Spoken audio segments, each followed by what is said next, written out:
So in 2004, a full year before the first book in the series was even released, Variety announces that Madonna's Maverick Films has set up children's book Percy Jackson and the Lightning Thief as a feature at Fox 20th Century Pictures. In 2018, the author of Percy Jackson, Rick Riordan, rips into the movie adaptations by revealing the notes that he sent to producers all the way back in 2009. Riordan reveals that almost none of the notes were listened to. Riordan then gains an insane amount of unanimous support from fans of his books. In 2023, almost 2 decades later, Variety reports Percy Jackson strikes back, how Rick Riordan defied Fox's failed movies, fought racist trolls, and finally returned to Hollywood for Disney Plus series. It paints a very convenient narrative. It's this underdog story of how the studio tramples all over someone else's work, and how the underdog gets to strike back. And now the underdog gets to strike back by creating an adaptation that is in line with their wishes. An author gets to reclaim his work, if you may. In December of the same year, the Disney Plus series begins releasing. Yet, by July of 2024, Rick Riordan's blog post is deleted. Because no,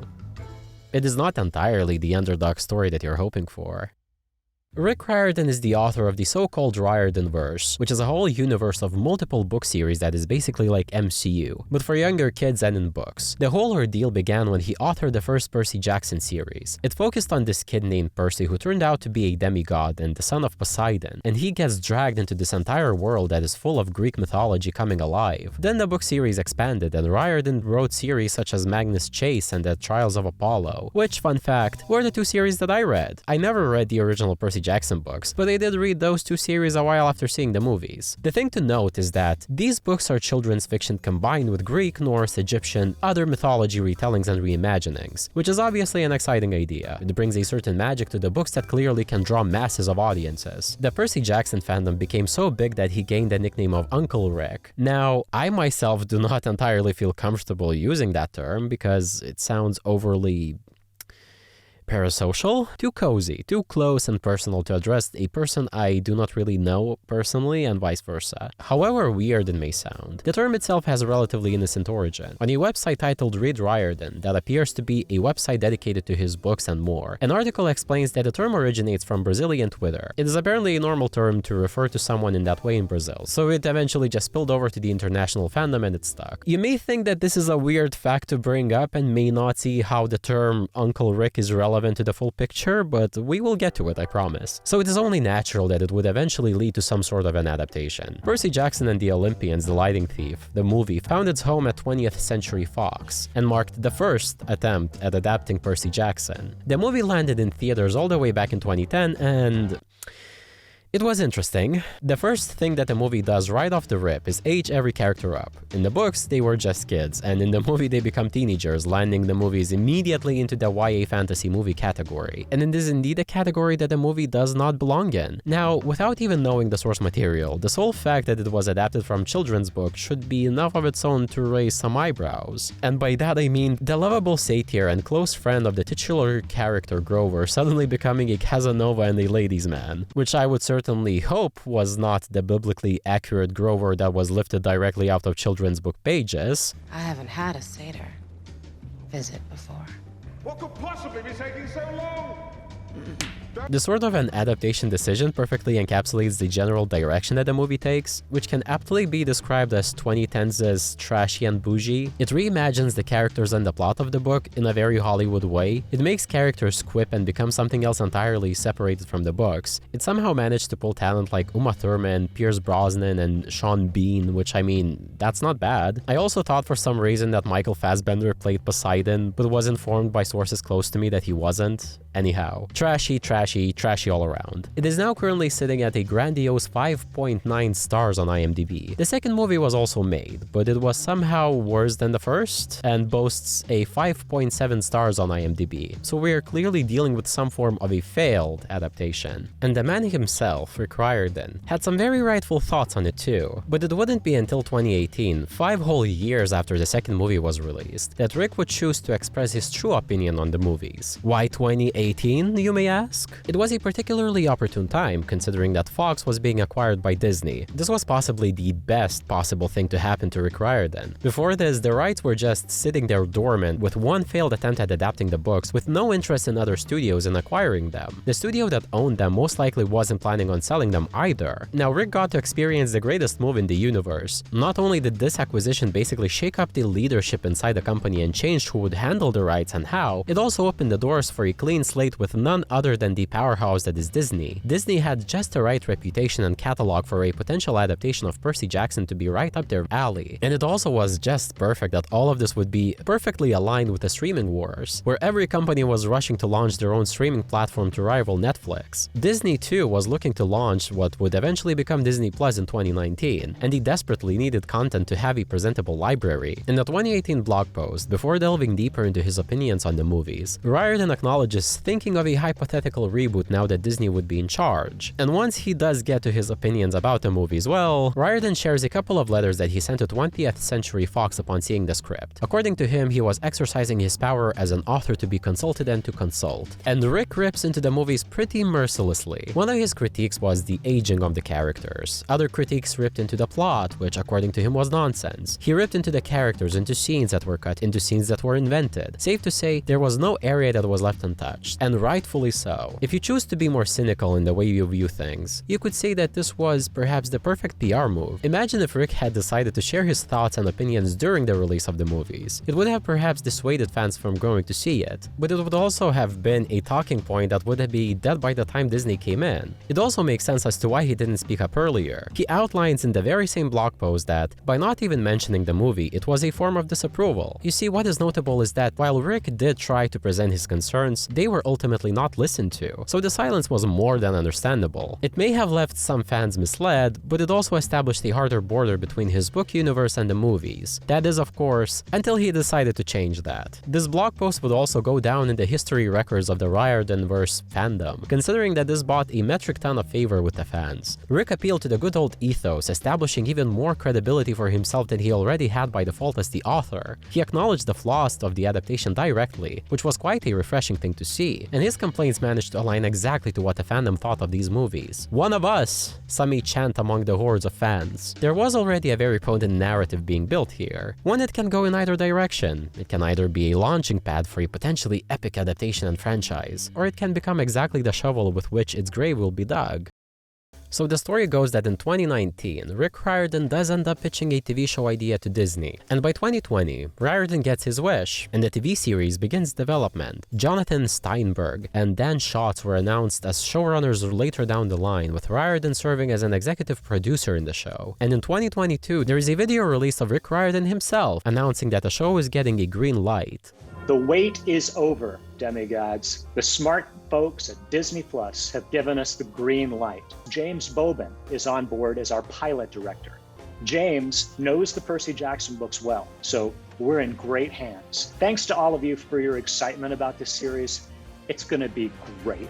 James knows the Percy Jackson books. We're in great hands. It's gonna be great. These are but simple PR phrases, but in the wider context, they are loaded. They are Rick now capitalizing on the extended lore of the previous adaptation, and the comments under that reflected this very clearly. People showed quite a lot of excitement to the fact that Rick was also getting this opportunity in the first place. There is a lot of goodwill that he had, so surely there was nowhere that this could go wrong. There comes 2023, the show begins airing, and I believe that you already know how it went. Otherwise we wouldn't be here now, would we? The first season was not good. It was not particularly bad, but it certainly wasn't good. If anything, it was mid, and that is certainly not the expectation that was set. To put it bluntly, the first season of Percy Jackson was a very bland and boring affair. First, I think we have to talk about the format of the show itself. The show has 8 episodes in its first season, and I think that 8 episodes might have been too much in the way the show is made right now. And I say this because while I am sure that 8 episodes might have been too little for the entire book, but the show feels like it has way too much dead air. So the show not only cuts things from the books, but it also makes the bits that it leaves in feel dragged out. While the problem is not really as present when you are allowed to binge it, I distinctly remember watching the series weekly and dreading it because the show moves at such a slow, unexciting pace. It takes the show like 3 episodes at least to get going into the main quest. It also takes it at least a few episodes to show us the full 3rd act finale. Awful pacing, no idea why we're sitting around and doing nothing much throughout the series, but anyways, either flesh things out or cut the slog out. It's not that hard. The one big notable difference that I think spawns a lot of other problems within the writing of the show is Percy. Now, correct me if I am wrong, but from what I understand, in the books Percy is a pretty conventional fantasy protagonist. He serves as an audience surrogate. At first, we know nothing of this world, and so doesn't Percy. Granted, this magical world relies on something like already existing mythology, so it's not like the information is scarce. It's not a Hogwarts or Wizarding World type of situation where everything is completely new, but it usually does serve at least a few purposes. First, it is a pretty natural way to convey exposition, but second, it also allows for the character and the audience to revel a bit in that sense of wonder and discovery. This, however, then also transforms into an issue that continues to haunt the narrative in rather nasty ways. The main trio of Percy, Annabeth, and Grover know too much. One of the more contentious examples is the episode with Medusa. The three of them figure out that they encountered Medusa before she even gets to properly speak, and that just sucks out any mystery that could have been had. There was no reason for the narrative to just reveal it like that. It does make sense that they figure it out faster since all three of them have knowledge, so it should hasten some revelations, I guess, but it just results in unexciting storytelling. Another example that really lost the audience came in episode 6 of the first season, which was episode 6, which by the way is still the lowest rated episode of the entire season, that took place in Las Vegas. It is now infamous because it ruins yet another little mystery of the casino that the trio ends up at. While they were supposed to figure out something is off in the casino and that it is an alluring trap, the show does the baffling thing of informing the trio right off the rip. Cease lands on a beach. There's these guys who've forgotten where they came from, forgot everything that was important to them.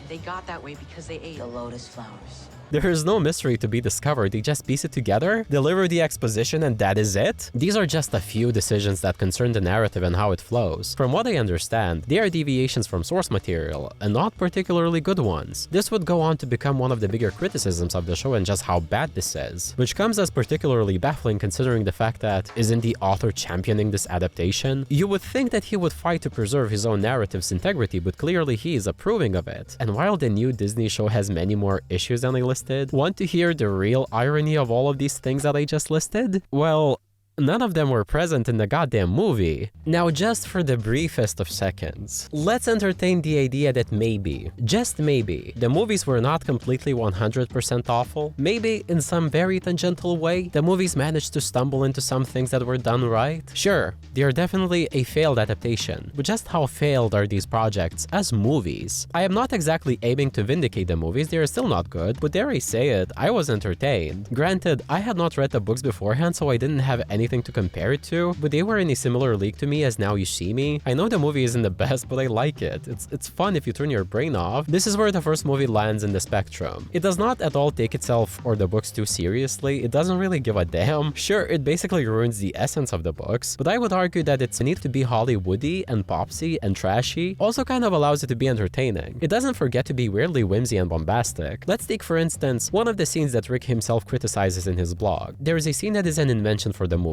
Percy and co face off against the Hydra. It's a very random bullshit go thing, and it is not even mythologically accurate, but do you think a young kiddo tween me gave a damn about whether it was mythologically accurate or whether it was in the books? Hell to the no. The sheer cool factor of it makes it memorable. There is tension, things are happening, colors are on screen, great. Let's take another scene, the one with Medusa. In the show they suss out almost immediately who she is. The movie, however, keeps its wits about it and makes it way more suspenseful. The script writing for it is admittedly a bit dreadful if we go through the dialogue line by line. Son of Poseidon, I used to date your daddy. But again, there is suspense, things are actually happening, the camera actually moves a bit, the bar is so low. And then we get to the Lotus Casino scene, which everyone can unanimously agree is pretty damn cool. It has the famous poker face moment where they play the Lady Gaga song. Again, the contents of script writing are questionable. Look, Percy, your timing is terrible, okay? Please, we're headed to the chapel. We're getting married. But the scene has undeniable aura. Then we also have the fact that the movie, while deviating, at least was economical with its plot. Say whatever the hell you will, but at least there was not one boring moment in the movie. And then we also have the fact that Percy, being a bit of an idiot in regards to this new world of monsters and gods, did add a bit of wonder in there too. What I would like to get at here is that perhaps there are some things that the TV show could actually take away from the movies. Yes, this is a very controversial statement in the context of what we discussed so far, but while the movies are on the extreme end of the spectrum and are stupid and kind of fun sometimes, we have the exact opposite of that, which is the TV show, which is boring and kind of smart smart sometimes. The movies are not deep, but I would argue that the TV show doesn't come off as particularly deep either up until this point. It certainly wants you to think it is deep though. If only there was some sort of a middle ground, or rather quarter ground skewing towards the show more, the show might as well be better off. But the thing is that Rick Riordan has been on the record saying that he refuses to watch the movies. Here he is, saying the exact thing.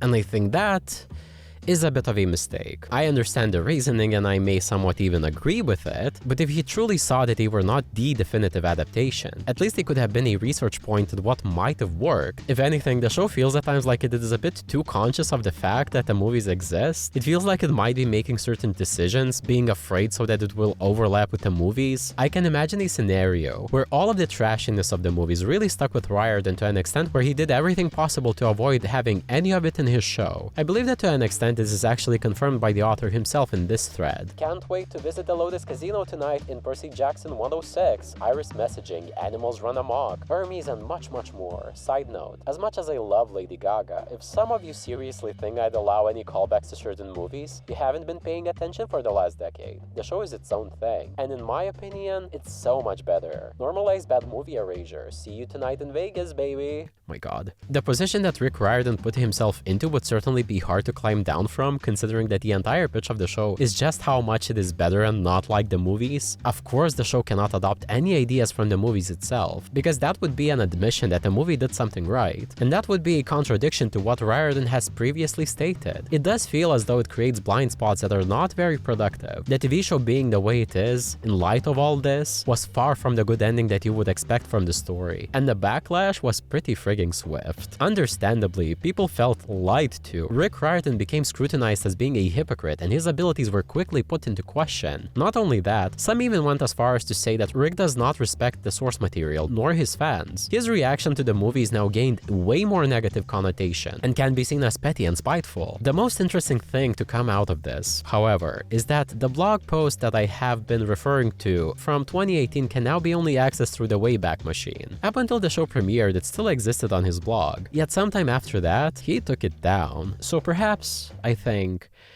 it is time to flip the coin upside down. Over here at Andrew Review's channel, we have seen many different tales of various creatives and how exactly various approaches can result in flawed projects and overall vision. It is also not even the first time we see writers and authors succumb to the good old fate of creating their own downfall in the eyes of audiences. We have discussed just how Matthew Vaughn did not exactly have the purest creative intentions at heart and was basically rabid to make his own Kingsman universe to cash in. We have discussed Lauren Hissrich and how she positioned herself as the champion of the Witcher books, yet proceeded to create something else entirely.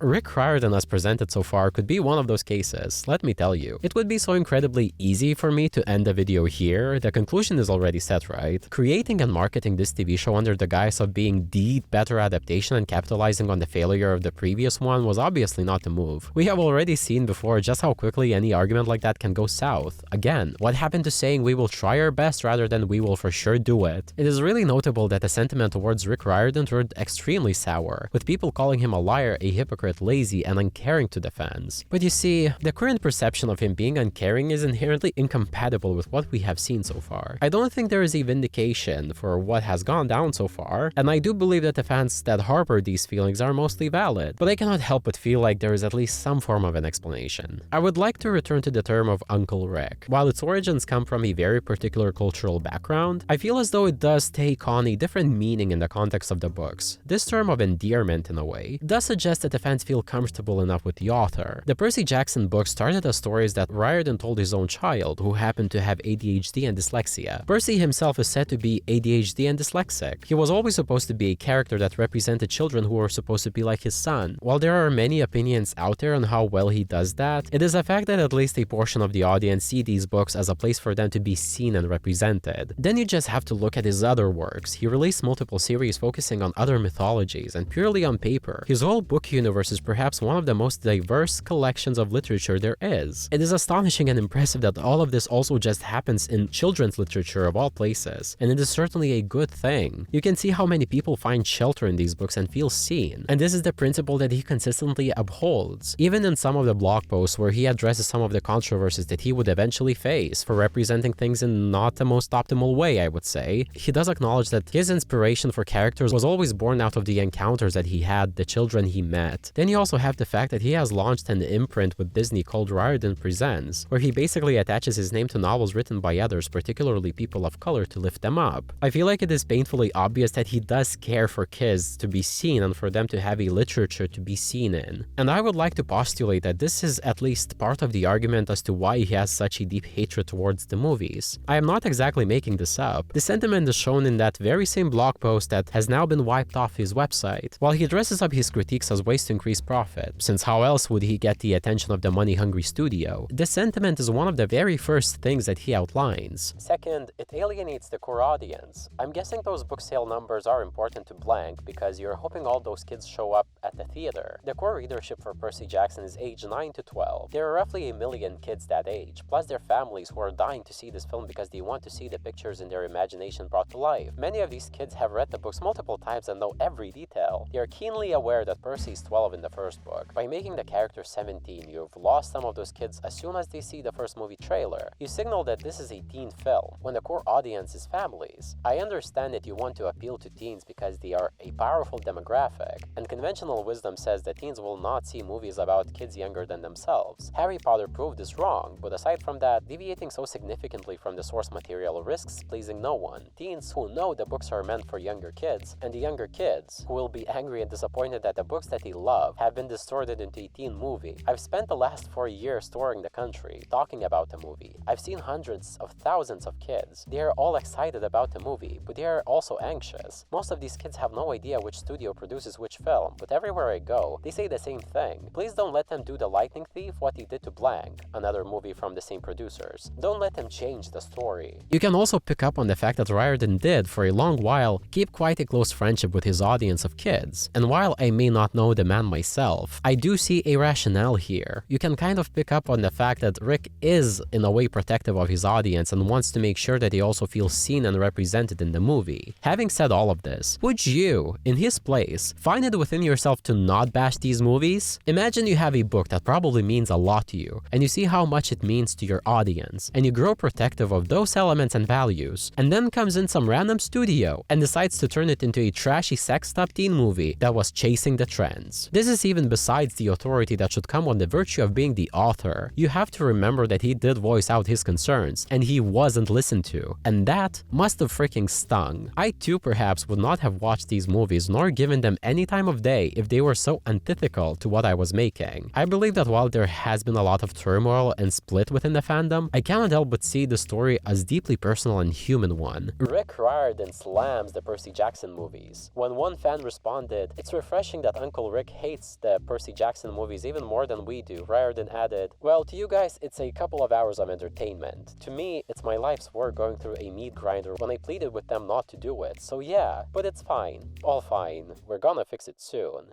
And so, Percy Jackson strikes back, how Rick Riordan defied Fox's failed movies, fought racist trolls, and finally returned to Hollywood for Disney Plus series. Variety touts with full chest. I usually try my very best not to bring in any specific people into the picture if they are not needed to explain the situation, but with Percy Jackson, it is impossible not to involve its author. Without explaining him, you cannot fully explain this. And on that, I have come to believe that it was never fully about the adaptation that the fans wanted. It was always about the adaptation that Rick Riordan thought that the fans wanted, and those two things are not the same. I mentioned that I think Riordan might be protective of his audience, but to me, it also seems like he might be more protective of his own vision. Riordan tends to be defensive to critiques of his work to a fault. When one of his characters, Piper McLean, who is half Native American, was critiqued in regards to how the feather in her hair, something that has great significance in Native American culture and religion, is improperly used, Rick went to his blog post to respond to that. In a, you guessed it, now deleted blog, he gives a very thorough and detailed explanation with a whole works cited list to back it all up. The general sentiment online after seeing this essay is that he just didn't quite get what was wrong in the first place, and that the character was supposed to defy tradition that Riordan wasn't even a part of in the first place. And I think what really angered people in this situation is that there is no apology present in his essay, which, if you go by what he wrote in it, I guess he's technically correct? It is one of the more extreme examples, but it does align with the general pattern that that Rick Riordan seems to have. A lot of fans have reported that he can get a bit defensive on social media when responding to criticism. It is simply out of touch, and that is also the sentiment that I can sometimes pick up from Rick Riordan. As much as I can see the human side in all of this, I cannot discount all the plain facts that are out there. I can understand being protective of your work, but Riordan sometimes just seems a tad too defensive about it. I think that validation, money, and fame can be a bit of a drug. I can imagine that hearing everyone basically cheering Rick Riordan on his personal journey as a scorned author who tried desperately to help out a greedy studio and was shunned away was one hell of a dopamine boost. But experiencing this type of validation eventually does blunt your judgment to such an extent that it renders you incompetent in some areas. It's a basic mechanism. Humans usually tend to be smarter and more inventive when faced with adversity, but I don't really see any adversity here. It seems to me that it simply might have gotten to Rick Riordan's head a bit and he became out of touch. It wasn't like there were absolutely no signs. The more books he put out, and he put out a lot of them, the lesser their quality was. And I encourage you to look at all the books that he authored. It seems like there has been not many years when he did not release any books in the past 2 decades, sometimes even a couple of books per year. Even when I was an aspiring teen author looking at these numbers, I was flabbergasted because surely a person cannot have that type of output and maintain quality. It is clear that after a while, all the guardrails were lowered and he was given way more free rein in the writing process. The newest Percy Jackson books are seemingly the prime example of the current state of his output, and the reviews of those are not great. Another truth is that those very critiques in that one blog post written about those movies, at this point 17 years ago, the man who wrote those critiques is not entirely the same as the man who is creating the show. It is a version of a monkey's paw. Riordan eventually did get exactly what he wanted: involvement to see his own vision through, a whole TV show, and a sizable budget to make it happen. But that paw's finger curled, and curled really hard, and I can only imagine that the disappointment is not only shared by the fans. I can see the author himself being a bit disappointed by the reception. I cannot imagine what can go through one's head when something like this happens. I don't know, it's just a sad situation all around.